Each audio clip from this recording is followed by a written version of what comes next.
And now, I shall resurrect Slifer the Sky Dragon!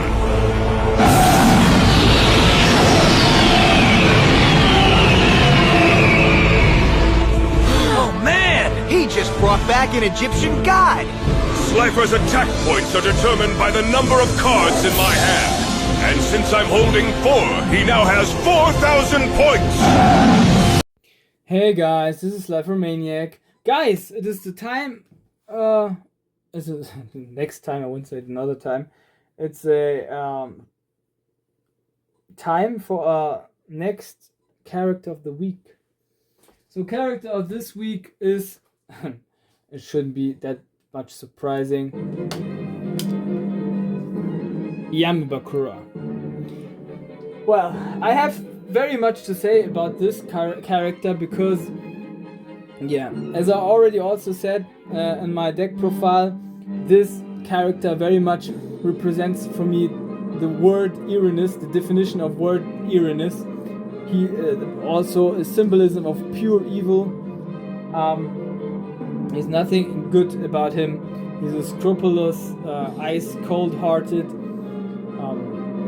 personality, but also something which I like, very cool and tough as well.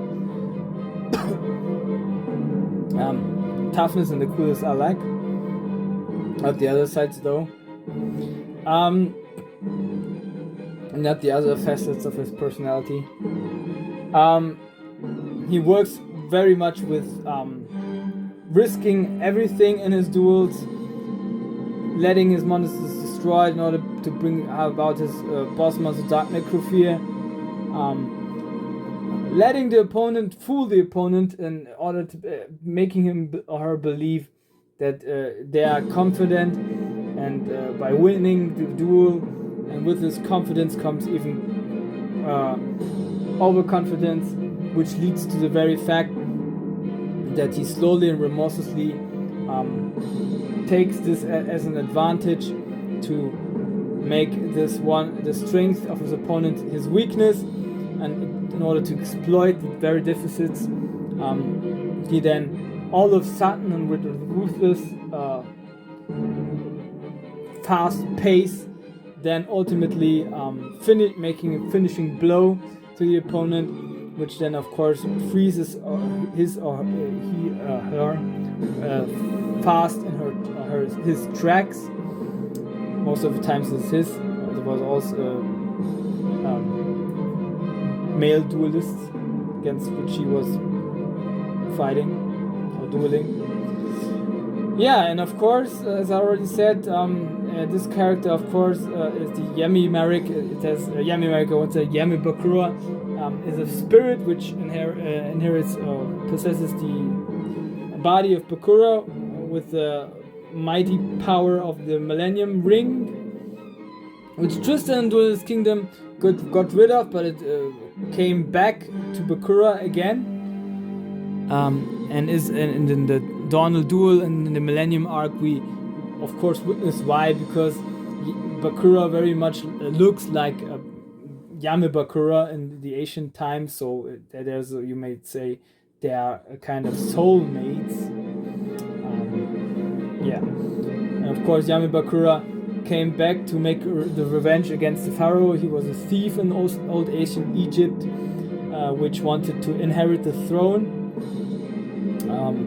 due to his father when he was casted out, sort of. And then he wanted to make his revenge with his Dark Zork and of course his Diabond Colonel. And at the same time, he played a game with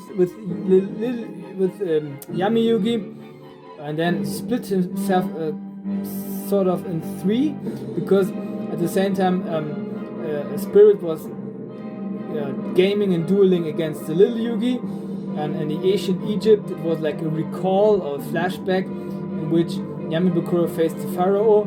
The 3 Egyptian boss monster god cards couldn't even defeat the Dark Zork, neither could Exodia, and so eventually the 3 Egyptian boss monster cards had to unite, and then Holakti, the creator of light, then eventually destroyed this very monster. It was a very, very cool saga right there. I would to all of you recommend how Yami, Yugi, or Atem slowly but eventually got rid of the biggest threat for the future. So this is it, guys. I think I mentioned everything. In the Battle City arc, I could also mention this one. In the Battle City arc, he was drawn onto the Yami Marik's plan in order to defeat the Pharaoh, helping him to defeat him and eventually get the power of the Pharaoh. And Yami Bakura agreed to do so in order to get all of the Millennium's items. But Yami Marik had even more knowledge about the power of the Pharaoh, which Yami Bakura obviously either forget or didn't know about at all. And then so they made a pact, an alliance, in order to defeat Yami, Yugi, Atem, Yugi and his friends. Yami Bakura, of course, won the 6, I don't know how to call it, 6 pass cards in order to get to this finals by dueling Bones and his gang in the cemetery.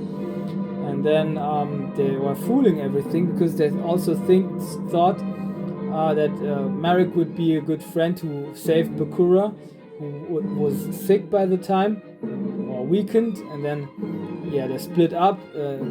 Solomon Mudo, the grandfather of Yugi, brought Bakura to the hospital, and Marik, of course, joined then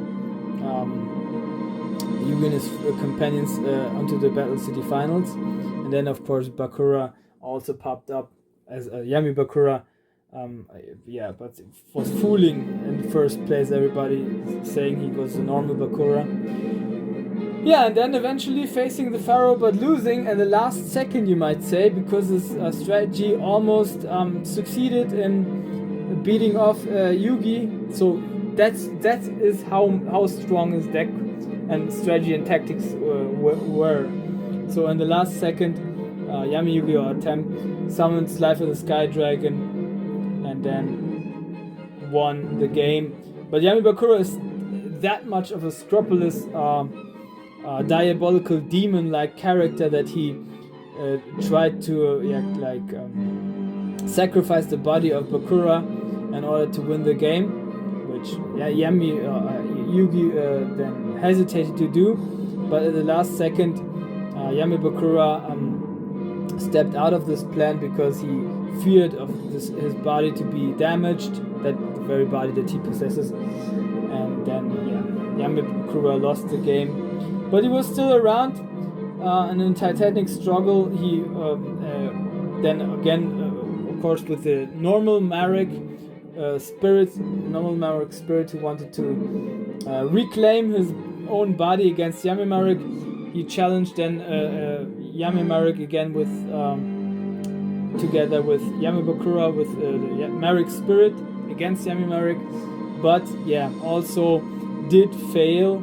Because they didn't know all of the secrets of the Winged Dragon of Ra, but Yami Marik, the bad spirit of Marik, did.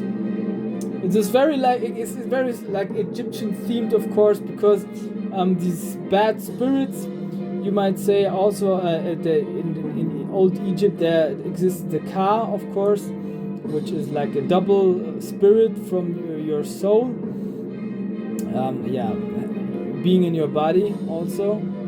Or at the same time with you. It's very like Egyptian theme, Egyptian lore, which I love, of course. So guys, this is it. This is the character of this week. I hope you guys enjoyed it. See you next time, and as always, a good day, good midday, good evening, good morning, good afternoon. Yours, Life Romaniac, and peace.